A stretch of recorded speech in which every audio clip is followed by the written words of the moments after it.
एक बार महात्मा बुद्ध किसी गांव में उपदेश दे रहे थे। उन्होंने कहा कि हर किसी को धरती माता की तरह सहनशील तथा क्षमाशील होना चाहिए। क्रोध एक ऐसी आग है जिसमें क्रोध करने वाला दूसरों को जलाएगा तथा साथ में खुद भी जलेगा।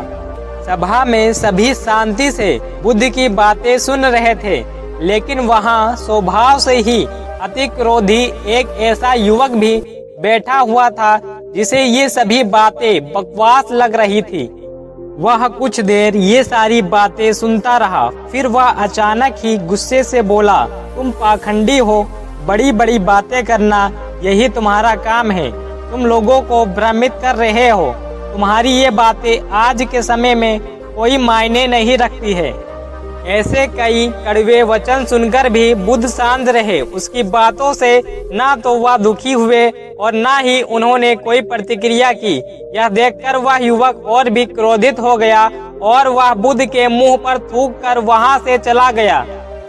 अगले दिन जब उस युवक का गुस्सा शांत हो गया तो उसे अपने बुरे व्यवहार के कारण पछतावा हुआ और वह बुद्ध को ढूंढते हुए उसी स्थान पर पहुंचा। पर बुद्ध कहाँ मिलते, वह तो अपने शिष्यों के साथ दूसरे गांव निकल चुके थे। युवक ने बुद्ध के बारे में लोगों से पूछा और ढूंढते ढूंढते जहां बुद्ध प्रवचन दे रहे थे वहां पहुंच गया। उन्हें देखते ही वह उनके चरणों में गिर पड़ा और बोला, मुझे क्षमा कीजिए प्रभु। बुद्ध ने पूछा, कौन हो भाई, तुम्हें क्या हुआ, क्यों क्षमा मांग रहे हो? उसने कहा, क्या आप भूल गए, मैं वही हूँ जिसने कल आपके साथ बुरा व्यवहार किया था। मैं शर्मिंदा हूँ, मैं आपसे माफी मांगने आया हूँ। भगवान बुद्ध ने प्रेम पूर्वक कहा, बीता हुआ कल तो मैं वहीं छोड़कर आ गया और तुम अभी भी वहीं अटके हुए हो। तुम्हें अपनी गलती का एहसास हो गया, तुमने पश्चाताप कर लिया, तुम निर्मल हो चुके हो। अब तुम आज में प्रवेश करो।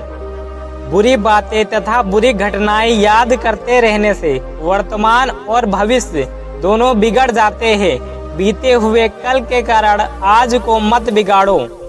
उस युवक का सारा बोझ उतर गया। अब उसने गौतम बुद्ध के चरणों में गिरकर क्रोध न करने तथा क्षमाशीलता का संकल्प लिया। बुद्ध ने उसके सिर पर आशीष का हाथ रखा। उस दिन से उसमें परिवर्तन आ गया और उसके जीवन में सत्य, प्रेम व करुणा की धारा बहने लगी। दोस्तों, हम बीते हुए दिनों में की गई गलती के बारे में सोचकर बार बार दुखी होते हैं और खुद को कोसते हैं। हमें ऐसा नहीं करना चाहिए। गलती का बोध हो जाने पर हमें उसे कभी ना दोहराने का संकल्प लेना चाहिए और अपने वर्तमान को अच्छा बनाना चाहिए।